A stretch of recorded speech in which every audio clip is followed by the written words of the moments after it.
अपनी भी जिसमें सिफारिशात पेश करेगी ना, वो कहेगी कि भाई ये इन चीज़ों पे हमें इत्तफाक है, लेकिन ये वाली चीज़ों पर आप नजरसानी करें और ऐन मुमकिन है हुकूमत उस पर नजरसानी कर ले। यानी बजाय ये लगता है कि पीपल्स पार्टी को एतराज़ होगा, शायद अभी हम कुछ कह नहीं सकते, लेकिन शायद NFC पर हो सकता है, या वो जो 18वीं तरमीम से मुतालिक मामला, यानी ये जो तालीम और आबादी वाला मामला है, इसको दोबारा वफाक के पास लेने का मामला, इस पर वो एतराज़ कर सकते हैं।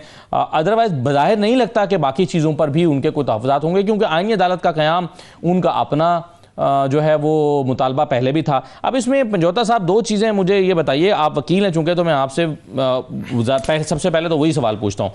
एक तो ये एग्जीक्यूटिव मजिस्ट्रेट की बहाली, आपको इसकी क्या वजह नज़र आती है कि इससे सिस्टम में क्या बेहतरी आ जाएगी? और दूसरा, जजों के तबादले का इख्तियार, यानी आर्टिकल 200 में तब्दीली। आर्टिकल 200 में पहले जजों का तबादला उनकी अपनी मर्जी और चीफ जस्टिस साहिबान की मर्जी से करने की बात 26वीं तरमीम में हुई थी, और ऐसा हुआ भी, हमने देखा इस्लामाबाद हाईकोर्ट में जो तबादले हुए हैं।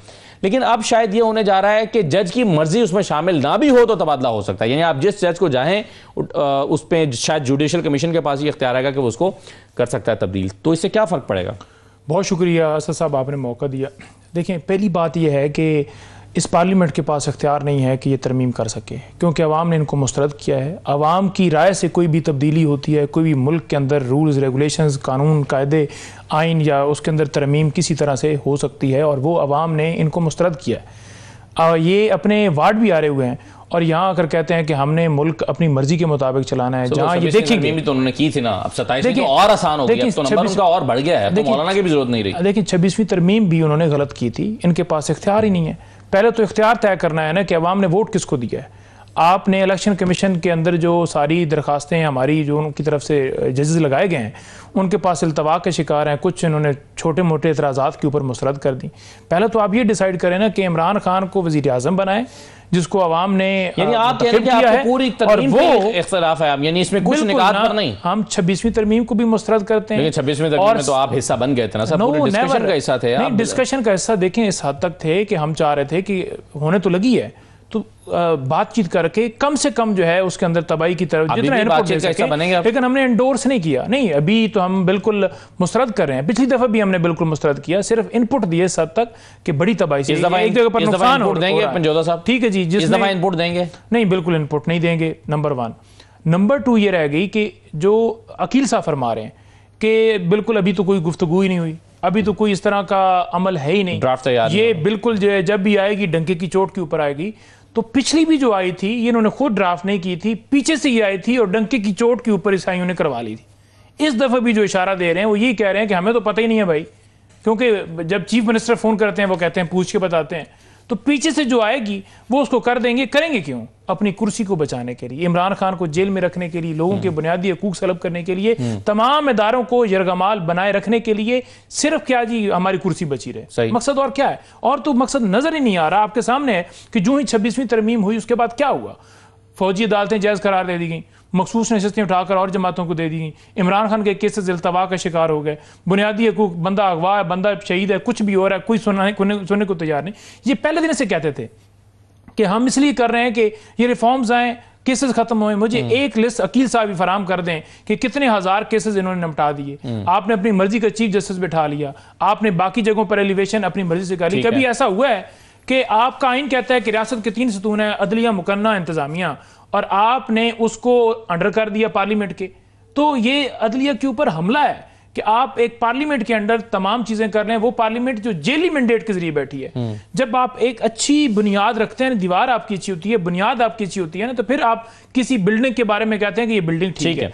जब आप खुद आए हैं डाके के जरिए, आप आकर चलें, आपका बुनियादी एतराज ये है कि इसकी शिकों पे तो हमें बहस करने की जरूरत ही नहीं है, क्योंकि इनके पास इख्तियार ही नहीं है। और अगर आखिरी बात, अगर ये तरमीम करते ना, फॉर एग्जाम्पल, उसको मैं सपोर्ट करता। अगर ये तरमीम करते, आते ही बैठते कि जितने भी जेली मैंडेट वाले हैं वो घर जाएं, जितनी करप्शन की है, मनी लॉन्ड्रिंग की है, जितना पैसा बाहर लेकर गए हैं, वो सारे का सारा हम वापस करते हैं। आज जो 50% से लोग गुर्बत की लकीर के नीचे हैं, उसकी सजा सारी इनको मिलती, तो मैं उस तरमीम को सपोर्ट करता। उस तरमीम की कहने की बिल्कुल ठीक है। चलिए, मैं एक छोटा सा ब्रेक ले लेता हूँ प्रोग्राम में। ब्रेक के बाद वापस आके एक तो ये पूछ लेते हैं पंजोता साहब से भी कि ये क्या समझते हैं कि ये जो तब्दीली आ रही है, तरमीम आ रही है, अगर ये तो कहते हैं कि इनके पास इख्तियार नहीं है, लेकिन चलिए इसके कंटेंट पे तो थोड़ा सा बात करें कि अगर ये आ जाती है तो इससे सिस्टम को फायदा होगा या नुकसान होगा, मुल्क को फायदा होगा या नुकसान होगा? क्योंकि इख्तियार साहब ने बिल्कुल सही कहा कि छोटे छोटे दुकानदारों के मसाइल ये भाई एग्जेक्टिव के लेवल पे हल हो जाने चाहिए, अदालतों के पास जाके लंबा बैकलॉग लग जाता है तो बज़ाहिर तो ये बात ठीक है।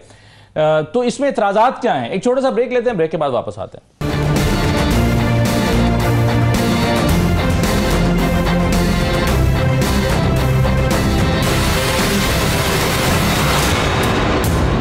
ब्रेक के बाद आपको दोबारा खुशामदीद कहते हैं। पंजोता साहब, ये अभी आर्गूमेंट जो दिया इख्तियार साहब ने कि एग्जेक्टिव मजिस्ट्रेट्स की बहाली इससे तो बड़ा फ़ायदा होगा आपको, इस पर चलिए आप समझते हैं कि इनको तरमीम नहीं करनी चाहिए, लेकिन आप आएँ तो आपको ये करना चाहिए या किसी जो आपके ख्याल में जो लेजिटिमेट हुकूमत हो उसको ये करना चाहिए? और फिर जजों के तबादले का इख्तियार, इसमें आपको कोई प्रॉब्लम नज़र आता है?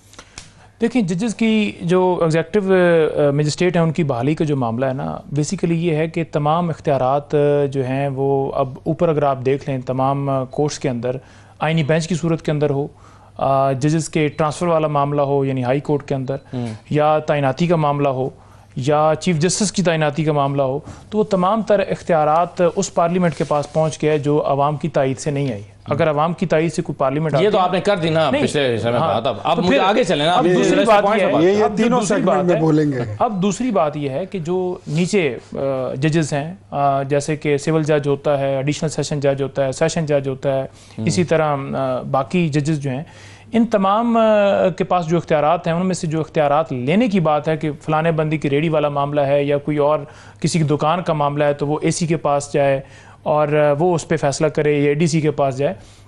इसके अंदर बुनियादी नुक्ता यह है कि हुकूमत के नीचे यानी हुकूमत की मर्ज़ी के मुताबिक AC, DC, DPO, SHOs, DSP ये तमाम लगते हैं और उनको फॉलो करते हैं जो ऊपर से इंस्ट्रक्शन आई है। चीफ सेक्रेटरी IG जो कहेगा, जो MNAs MPAs अदालतों से इख्तियार लेकर एग्जेक्टिव को देना चाहते हैं, कंट्रोल रखने, तमाम MNAs MPAs जो इस वक्त सारा सेटअप बैठा हुआ है वो तमाम अपने हल्के के वोटर्स जो उनके मुखालिफ होंगे उनके खिलाफ पॉलिटिकल विक्टिमाइजेशन करेंगे और जो उनके वोटर्स हैं उनके हक में तमाम फैसले करवाएंगे। जाहिर बात है सारा, अब देखें उठा के फौरन एक MNA MPA AC को फोन करते हैं, AC साहब आपने ये AC जाके दारों पर हाजिरियां लगाते हैं, SHOs जाकर हाजिरियां, तब उनको पोस्टिंग मिलती है। तो वो तो खत्म हो गया ना इंसाफ का निज़ाम।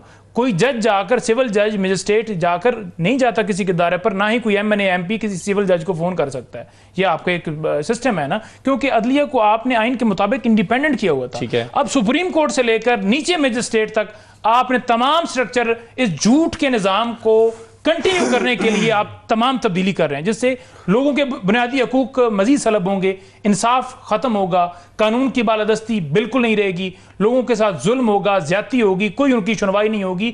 आप उठा के देख लें कितनी पटिशंस इस्लामाबाद हाई कोर्ट के अंदर लगी, मुझे दिखाएं कि उनके ऊपर बाजियाबी किसी बंदे की हुई हो, आम कोई वकील हो या कोई और आम आदमी हो, उसके लिए इंसाफ दूर हो गया है, खत्म हो गया है। अब जो रईसी खसर थी उस 27वीं तरमीम के जरिए ये बिल्कुल खत्म करने लगे हैं। जो जजेस ट्रांसफर का मामला करने की तरफ बढ़ रहे हैं वो भी इसी वजह से हैं। अब 26वीं तरमीम के अंदर भी ये था कि जी ओवरऑल 1 साल की परफॉर्मेंस देखी जाएगी हाई कोर्ट के जजेस की।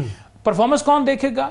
जो इनकी मर्जी के लोग बैठे हुए हैं वो परफॉर्मेंस देखेंगे, और जो इनके मुताबिक नहीं चलेगा या उसकी डिग्री जली निकाल ली जाएगी या उसको कहा जाएगा कि आपकी जो है ड्यूल नेशनैलिटी है, या उसके ऊपर कोई और तोहमत लगा दी जाएगी कि आप तो इमरान खान के हामी हैं। हाँ, जो जजेस इमरान खान के केसेस लेकर बैठे रहे, PTI से तल्लुक रखने वालों के केसेस लेकर बैठे रहे, वो बिल्कुल हीरो भी हैं, वो बड़ा जबरदस्त काम कर रहे हैं। इसमें और NFC के अंदर वो भी जो इख्तियारात तमाम खत्म कर रहे हैं, उनका हिस्सा खत्म कर रहे हैं।